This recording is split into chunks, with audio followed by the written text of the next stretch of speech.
Hai FLC Family, Happy Sunday. Selamat datang di online service Forward Living Church. Seneng banget hari ini kita bisa sama-sama kembali beribadah walaupun secara online. Namun bagi Anda yang rindu untuk beribadah secara onsite, kami mengundang Anda untuk hadir di Soho Capital lantai 29 dan juga Karawaci Office Park. Hanya ada satu kali ibadah, yaitu pukul 10 pagi. Saya juga mengundang Bapak Ibu Saudara untuk dapat hadir pada hari Kamis tanggal 26 Mei pada ibadah kenaikan Tuhan Yesus. Hanya ada satu kali ibadah, yaitu pukul 10 pagi di Soho Capital lantai 29. Mari sama-sama siapkan hati kita untuk kita memuji dan menyembah Tuhan. Selamat beribadah.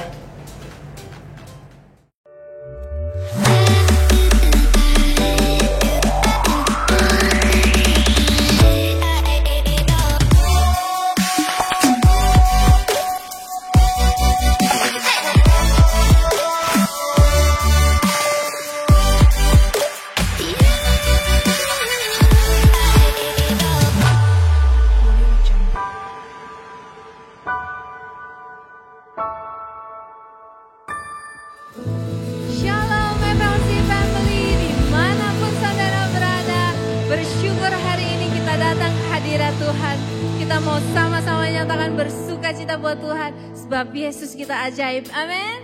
Mari saudara, kita bersuka cita. Katakan, Yesus ajaib, Engkau sungguh ajaib.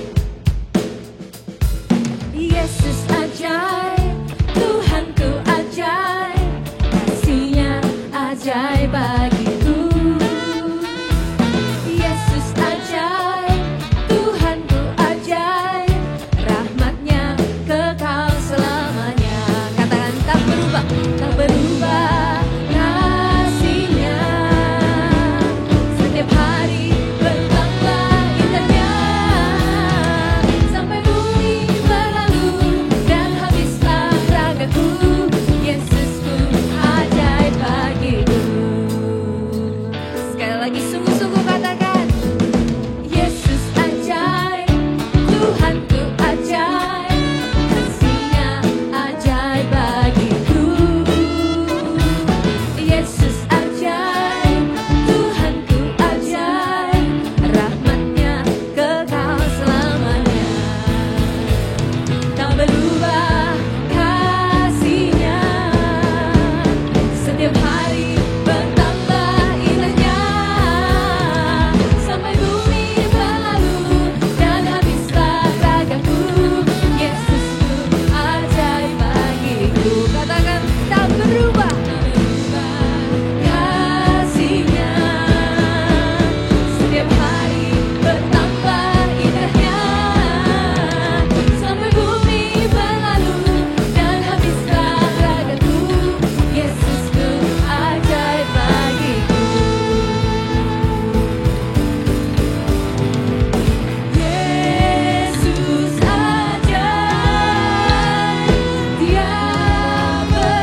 Yesusku ajaib bagiku, tak berubah kasih.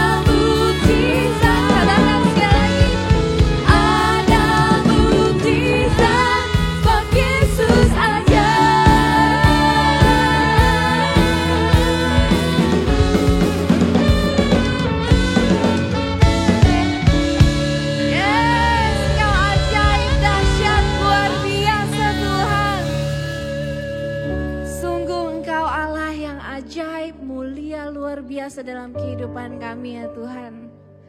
Dan sekalipun tidak pernah Tuhan tinggalkan, tidak pernah Tuhan biarkan kehidupan kami. Sebab Engkau Allah yang baik.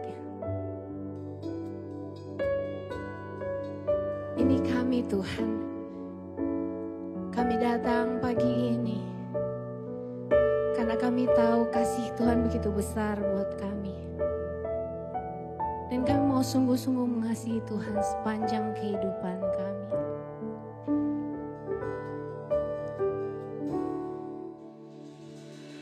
Yesus, Kau kebenaran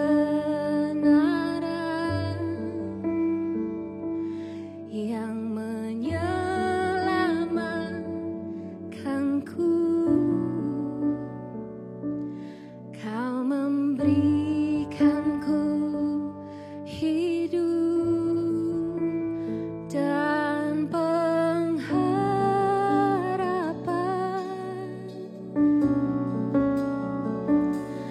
Ku ikut kehendak-Mu.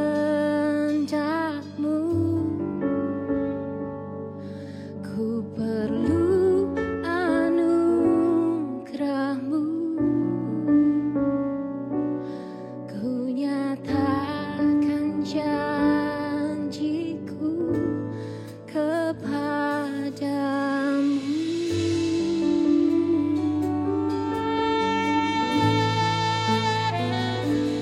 Yesus, Kau kebenaran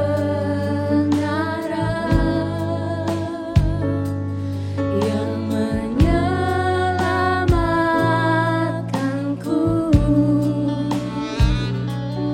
Kau memberikanku hidup dan pengharapan.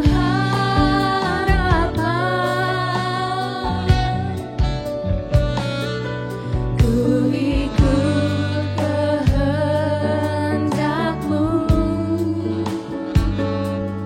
Ku perlu anugerah-Mu. Ku nyatakan janjiku kepadamu.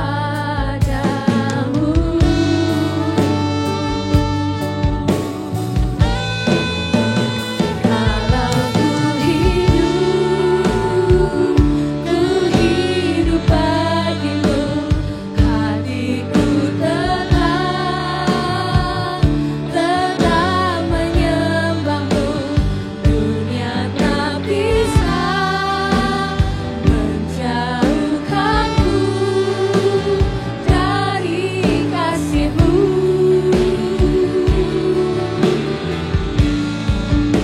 Selama ku hidup bagimu, mataku tetap memandang-Mu. Dunia tak bisa menjauhkanku dari kasih-Mu. Mari jemaat Tuhan katakan, Yesus, Kau kebenaran, Kau yang selamatkan kami, menyelamatkanku. Kau memberikanku hidup dan pengharapan. Kami mau ikut Tuhan.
kau katakan,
Saat ini mari kita sama-sama datang kepada Tuhan, kita merendahkan hati kita, angkat tangan kita, mendukung setiap pokok-pokok doa dari jemaat Tuhan di tempat ini. Bapa, kami mengucap syukur buat kebaikan dan kemurahan-Mu dalam setiap kehidupan kami. Terima kasih Tuhan, buat kasih setia Tuhan yang gak pernah habis Tuhan dalam setiap kehidupan kami. Saat ini kami membawa untuk saudara kami, seorang ibu Tuhan yang sedang mengandung, biarlah Bapa, Engkau memberkati Tuhan ibu ini dan bayi yang ada di dalam kandungan dengan kesehatan, dengan kekuatan, dengan damai sejahtera Tuhan, sehingga dalam proses kehamilannya ini Bapa, semua boleh berjalan baik, semua boleh berjalan lancar Tuhan, ibu dan bayi boleh dalam keadaan sehat sampai nanti proses melahirkan juga Tuhan sertai. Terima kasih Tuhan, kami juga membawa seluruh kehidupan kami, jemaat Tuhan, seluruh leader, seluruh volunteer Tuhan yang terhubung dengan FLC, apapun musim kehidupan yang mungkin sedang kami lalui Tuhan, biarlah kami mau terus berpegang kepada Tuhan, menaruh harapan kami kepada Tuhan, karena kami tahu Tuhan segala perkara dapat kami tanggung di dalam Engkau yang memberi kekuatan bagi setiap kehidupan kami. Terima kasih Tuhan Yesus, kami juga membawa kehidupan bangsa dan negara Indonesia ke dalam tangan-Mu, bersyukur untuk kondisi COVID-19 yang sudah semakin membaik Tuhan. Berterima kasih Tuhan, kami juga mau melepaskan berkat atas Indonesia dari Sabang sampai Merauke Tuhan, berkat damai sejahtera Tuhan, keamanan, kesejahteraan bagi bangsa ini Tuhan. Terima kasih Tuhan Yesus, kami juga membawa setiap pemimpin bangsa ini ke dalam tangan-Mu, biarlah hikmat pengurapan Allah turun atas setiap mereka. Hanya di dalam nama Tuhan Yesus kami berdoa dan mengucap syukur. Kita yang percaya sama-sama katakan amin. Bagi Anda yang belum tertanam di dalam kelompok sel di tempat ini, yaitu Passion, saya mengajak Anda untuk tertanam dan bertumbuh bersama-sama saudara seiman yang lain di tempat ini. Daftarkan diri Anda melalui Linktree pada bio Instagram FLC. Saat ini, mari sama-sama siapkan hati dan pikiran kita untuk mendengarkan berkat kebenaran firman Tuhan. Tuhan Yesus memberkati.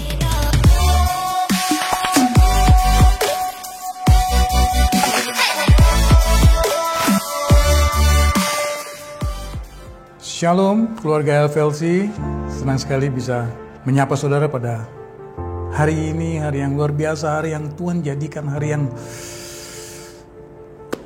dimana Tuhan bisa diagungkan bahkan melalui ibadah kita pada hari ini. Dimanapun saudara berada pada hari ini, biarlah saya percaya kuasa Tuhan yang bekerja di tempat ini, kuasanya yang sama juga akan bekerja di tempat saudara. Mari kita mempersiapkan hati kita untuk berdoa dan persiapkan hati kita untuk menerima kebenaran firman Tuhan pada hari ini.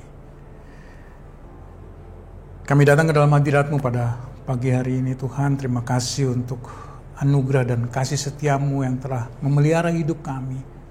Kami boleh ada, kami tahu bukan karena kuat gagah kami pada hari ini, karena anugerah-Mu, karena kasih setia-Mu. Mari Tuhan, kami ingin membuka hati kami, membuka pikiran kami untuk menerima kebenaran-Mu. Kami percaya Engkau rindu untuk menyampaikan sesuatu. Tuhan, urapan-Mu atas setiap anak-anak-Mu, bahkan urapan-Mu atas hamba-Mu yang akan menyampaikannya. Tuhan, tolong setiap perkataan bukan hikmat manusia, tapi biarlah hikmat Tuhan itu sendiri yang berbicara. Sehingga bukan sekedar informasi yang dibagikan, tapi justru melalui setiap kebenaran yang disampaikan, kami boleh bertransformasi menjadi kesenangan-Mu, menjadi kebanggaan-Mu. Biarlah nama Tuhan terus dipermuliakan. Dalam nama Yesus, kami berdoa mengucap syukur.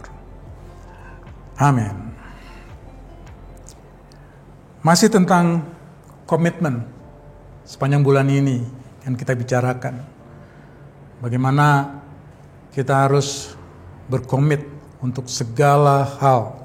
Saya percaya kata komitmen ini ternyata mudah dikatakan, tapi tidak mudah untuk dilakukan, tidak mudah untuk dijalankan. Kadang-kadang kita berkomitmen di awal, dan dalam perjalanan kita mulai melupakan. Bahkan kadang-kadang kita menganggap komitmen ini hanya kata-kata aja, sehingga kita nggak punya tanggung jawab untuk melakukannya.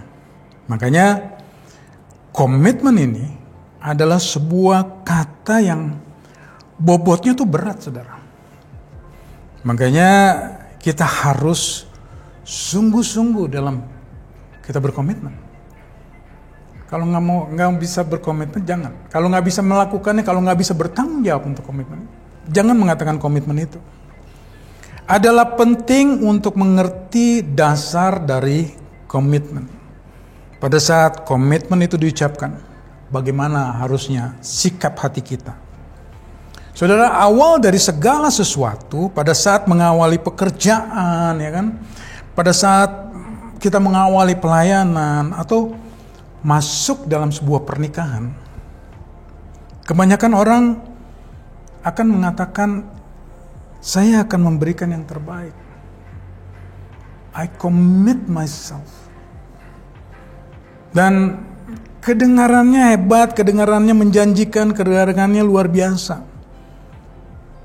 Tapi ternyata dalam perjalanan waktu, saat kenyataan tidak sesuai dengan harapan, saat kesejahteraan mulai terganggu, biasanya kita mulai melupakan komitmen. Kita bisa melupakan apa yang kita perkatakan di awal. Bahkan kebanyakan dari kita mengabaikan. Dan mungkin udah kayak biasa-biasa aja. Ya, kadang-kadang enggak, ya, dan itu terus yang terjadi dalam kehidupan kita. Saudara, Matius 22 ayat 37 mengatakan, kasihilah Tuhan Allahmu dengan segenap hatimu, dan dengan segenap jiwamu, dan dengan segenap akal budimu. Saya mengatakan begini, kasihilah Allahmu dengan roh, tubuh, dan jiwamu. Artinya segenap keberadaanmu. Dan ini gak mungkin bisa Anda lakukan, bisa kita lakukan, tanpa kita mengambil komitmen untuk mengasihi Dia. Seperti juga komitmen Tuhan sendiri untuk mengasihi kita. Dia ambil komitmen itu dengan sungguh-sungguh. Dia tidak hanya mengatakannya, tapi dia lakukan komitmen itu sampai mati di kayu salib dengan satu tujuan, supaya saudara dan saya terbebas dari dosa. Itulah cerminan, dan bahkan itulah yang harus terjadi dalam kehidupan saudara dan saya. Wajah Kristus itu sendiri harus terbentuk dalam kehidupan kita. Dan itu bisa terjadi pada saat kita mulai berkomitmen untuk tetap sungguh-sungguh di dalam Tuhan. Whatever the price, berapapun harganya, kita nggak mau goyah, kita nggak mau mundur. Saudara, komitmen adalah suatu keadaan di mana seseorang atau individu membuat perjanjian. Dia mau menterikatkan diri. Ini bukan berarti kita terikat dengan orang lain aja, tapi mungkin kita bisa berkomitmen untuk diri kita sendiri. Untuk apa? Untuk saya komit nih mulai membaca Alkitab. Saya komit nih untuk memulai segala sesuatu dengan doa. Saya komit nih untuk melakukan yang terbaik. Terlebih lagi pada saat saudara mengatakan komitmen itu dalam sebuah perusahaan, pada orang lain. Sehingga tercermin dalam tindakan, tercermin dalam perilaku. Ya. Komitmen itu adalah suatu bentuk kewajiban yang mengikat seseorang dengan suatu hal. Baik itu diri sendiri maupun orang lain, tindakan tertentu atau hal tertentu yang dilakukan dengan niat yang sungguh-sungguh.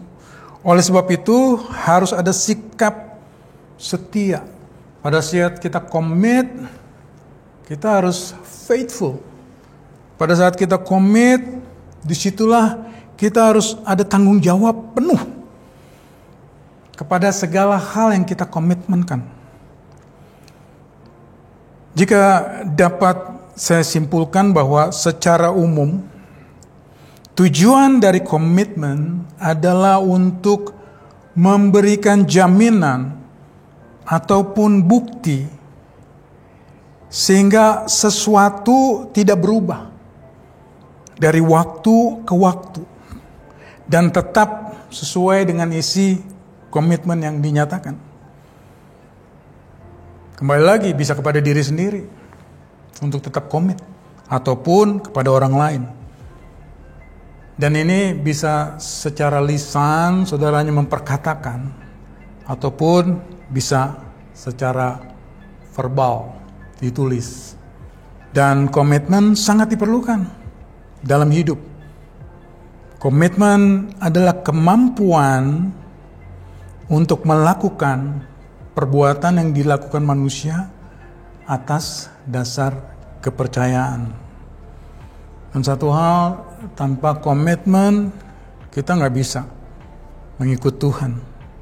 Ada satu kisah yang luar biasa di Alkitab, dan di sini kita bisa melihat bagaimana seorang Daniel itu bisa mengajarkan kita sebuah komitmen yang orang percaya.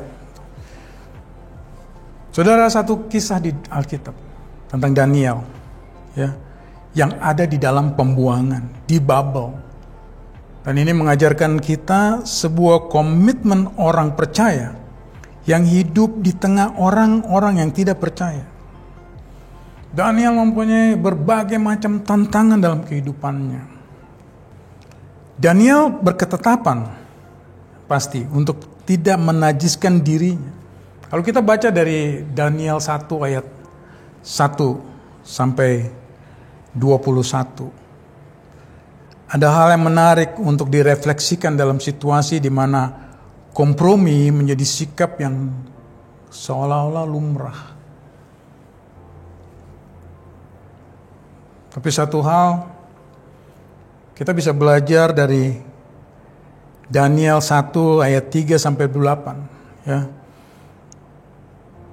Dikatakan di sini, lalu raja bertitah kepada Aspenas, kepala istananya, untuk membawa beberapa orang Israel yang berasal dari keturunan raja dan dari kaum bangsawan, yakni orang-orang muda yang tidak ada sesuatu celah, yang berperawakan baik, yang memahami berbagai-bagai hikmat, berpengetahuan banyak, dan mempunyai pengertian tentang ilmu, yakni orang-orang yang cakap untuk bekerja dalam istana raja, supaya mereka diajarkan tulisan dan bahasa orang Kasdim. Dan raja menetapkan bagi mereka pelabur setiap hari dari santapan raja, dan dari anggur yang biasa diminumnya. Mereka harus dididik selama 3 tahun, dan sudah itu mereka harus bekerja pada raja. Di antara mereka itu ada juga beberapa orang Yehuda, yakni Daniel, Hananya, Misael, dan Azaria. Pemimpin pegawai istana itu memberi nama lain kepada mereka. Daniel dinamanya Beltsasar, Hananya dinamanya Sadrak, Misael dinamanya Mesak, dan Azaria dinamanya Abednego. Daniel berketetapan untuk tidak menajiskan dirinya dengan santapan raja dan dengan anggur yang biasa diminum raja. Dimintanyalah kepada pemimpin pegawai istana supaya ia tak usah menajiskan dirinya. Daniel memang ditentukan yang pasti tidak untuk berkompromi dan memuaskan manusia. Daniel dan kawan-kawannya dipilih untuk melayani keluarga kerajaan. Dan tentu banyak hak istimewa bisa mereka dapatkan dari status mereka yang bekerja untuk keluarga kerajaan. Salah satu hak istimewa yang mereka terima adalah bahwa mereka menerima makanan dari meja makan sang raja, termasuk daging dan anggur. Tapi satu hal yang Daniel sadari bahwa ternyata daging yang mereka terima itu berasal dari binatang yang untuk persembahan. Bahkan sebagian dari daging itu diberikan kepada Allah orang Babilonia. Dan porsi tertentu dari anggur telah dituangkan ke atas altar orang kafir sebelum dikirim ke meja raja. Daniel dan kawan-kawannya tahu jika mereka menyantap makanan yang diambil dari meja sang raja, mereka melanggar perintah Tuhan. Oleh sebab itu, mereka tidak ingin menajiskan, walaupun mereka memiliki kesempatan untuk ya udah cuek aja, nggak apa-apa, mereka bisa makan, toh orang juga nggak tahu. Tetapi disinilah sikap dan iman yang sesungguhnya yang diperlihatkan Daniel dan teman-temannya. Meskipun mungkin orang lain gak tahu, dan karena itu tidak akan gak menerima masalah, tapi Daniel berketetapan, mempunyai keteguhan hati pada pendiriannya untuk tidak melanggar apa yang dia percayai, apa yang dia yakini. Daniel adalah satu contoh orang yang beriman, contoh dari watak moral yang utuh dan terintegrasi. Dia menunjukkan bagaimana seharusnya bersikap bukan dalam kepura-puraan, tetapi dalam keutuhan keyakinan, pikiran, dan tingkah laku. Daniel berketetapan untuk sekali lagi tidak menajiskan dirinya dengan santapan raja dan dengan anggur yang biasa diminum. Makanya dia minta kepada pemimpin pegawai istana itu supaya tidak usah menajiskan dirinya. Saudara membaca kisah Daniel di dalam Alkitab, saya bisa menginspirasi kehidupan saudara dan saya, dan bisa mentransformasi apa yang saudara pelajari dari Daniel ini. Dia anak muda dan dia memiliki spirit untuk bisa mencapai yang terbaik. Alkitab bahkan mencatat Daniel itu 10 kali lebih cerdas daripada semua orang berilmu dan semua ahli jampi di seluruh kerajaan. Memang pada awalnya Daniel hanyalah seorang tawanan yang dibawa oleh Nebukadnezar ke Babel. Namun, ia bersama 3 orang rekannya, Sadrak, Mesak, dan Abednego, tetap mempertahankan jati dirinya sebagai umat Tuhan. Hidup benar di matanya, sehingga mereka mengalami promosi hidup berkomitmen dengan Tuhan, hidup tidak ingin menajiskan walaupun kesempatan itu ada. Berkat dan promosi, saudara, disediakan Tuhan bagi orang-orang yang hidup benar, orang-orang yang hidup bertekun di dalam Dia. Daniel beroleh peninggian dari Tuhan karena memiliki kehidupan yang berkualitas. Meski berada di tengah lingkungan masyarakat yang menyembah berhala, Daniel berani melawan arus, tetap hidup kudus, bahkan dia menjalani hidup kudus di dalam segala lingkungan yang penuh dengan kompromi. Buat saudara dan saya, kita bisa hidup di gereja, bisa hidup di tengah-tengah lingkungan orang-orang beriman, seolah-olah hidup kita suci, hidup kita kudus. Itu mudah untuk menjalaninya pada saat kita ada di gereja, pada saat kita ada dalam persekutuan, pada saat kita ada di lingkungan-lingkungan orang beriman. Tapi bayangkan jika kita hidup di tengah lingkungan yang jahat, lingkungan yang moralnya rusak, lingkungan yang dimana dosa sudah menjadi hal biasa. Karena itulah yang terjadi dalam kehidupan Daniel, Mesak, Sadrak dan Abednego. Bahkan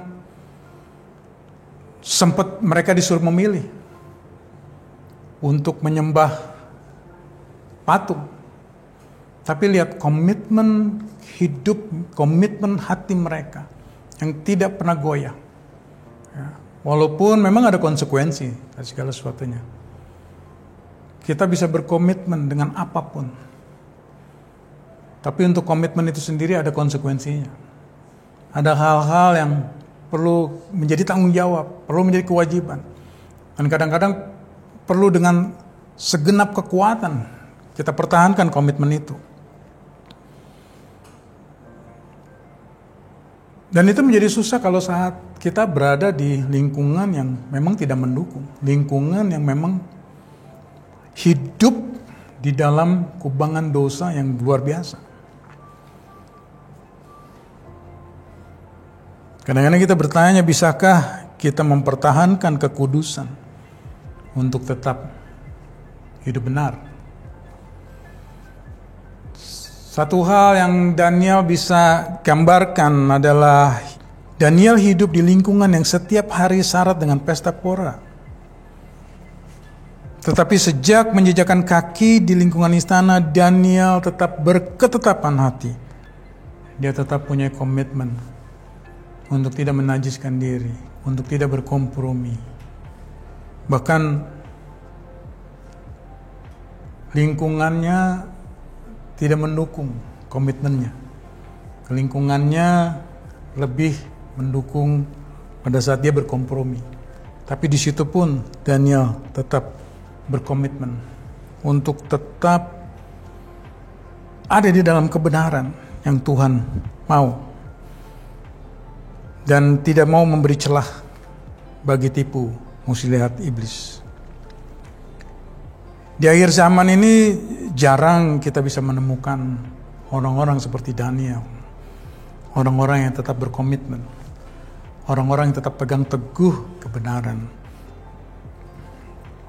Kita akan lebih banyak berkompromi ya, dengan lingkungan, dengan cara hidup. Ada satu pepatah mengatakan, if you can fight them, then you join them. Kalau kita nggak bisa melawan arus, ya udah kita ikutin arus itu. Padahal komitmen kita adalah untuk kadang-kadang harus melawan arus. Dan kalau kita teguh seperti Daniel, dia dipromosikan Tuhan. Selalu percaya bahwa komitmen saudara dan saya di dalam Tuhan, keteguhan hati saudara di dalam Tuhan, lalu akan ada promosi dalam Tuhan. Tuhan akan selalu melihat hati. Hidup kudus adalah panggilan Tuhan bagi kehidupan orang percaya. Daniel telah memberi teladan bagi saudara dan saya melalui apa yang saudara dengar pada hari ini. Pegang komitmen kepada Tuhan, berapapun harganya. Kadang-kadang memang itu harga yang harus kita bayar. Tuhan sudah membayar harganya yang sangat mahal supaya saudara dan saya ada dalam kehidupan kekal. Untuk mencapai kekekalan itu, kita perlu teguh di dalam Tuhan. Jangan goyah. Karena pada akhirnya, seberapa sulit pun yang harus kita capai, percayalah Tuhan akan menyertai saudara sampai selama-lamanya, karena Dialah Immanuel. Oleh sebab itu, tetapkan hati saudara untuk ada di dalam Tuhan. Tetapkan hati saudara untuk semakin melekat kepada Dia. Karena dunia ini akan selesai. Bahkan firman Tuhan mengatakan yang jahat akan menjadi semakin jahat.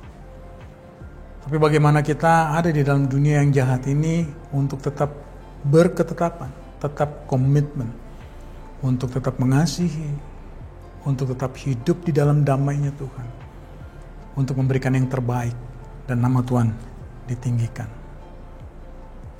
Amin. Tuhan Yesus memberkati. Mari kita berdoa. Kami bersyukur untuk kebenaran firman-Mu pada hari ini Tuhan. Ajar kami Tuhan untuk tetap mengandalkan Engkau. Dan setiap apa yang kami katakan, biarlah Engkau semakin menjadi kebanggaan. Engkau semakin dibesarkan oleh hidup kami. Ajar kami untuk bertekun di dalam komitmen kami Tuhan. Kuasai hidup kami, kuasai hati kami, kuasai keberadaan kami. Biarlah Roh-Mu terus menyala-nyala. Sehingga dalam situasi, kondisi dunia yang begitu banyak hal yang menjanjikan. Tapi biar kami terus pegang teguh terhadap janji-Mu dan tetap teguh di dalam firman-Mu. Dan kasih-Mu dinyatakan melalui kehidupan kami, sehingga kasih-Mu boleh tercermin, dan kuasa Roh-Mu menyala-nyala, dan nama Tuhan ditinggikan. Terima kasih Bapa, pujian dan hormat kemuliaan hanya bagi-Mu dalam nama Yesus. Kami berdoa mengucap syukur. Amin. Jemaat Tuhan, arahkanlah hati dan pikiran saudara kepada Kristus Yesus. Terimalah damai sejahtera dari Allah Bapa dan kasih-Nya yang Dia nyatakan di dalam Kristus Yesus, dan penyertaan kuasa Roh Kudus terus memimpin, membimbing, menyertai kehidupan saudara mulai daripada siang hari ini sampai Maranatha, Tuhan Yesus menjemput kita di awan kemuliaan, bahkan sampai selama-lamanya. Di dalam nama Bapa, Putra dan Roh Kudus, di dalam nama Yesus Kristus Tuhan kami berdoa mengucap syukur. Amin.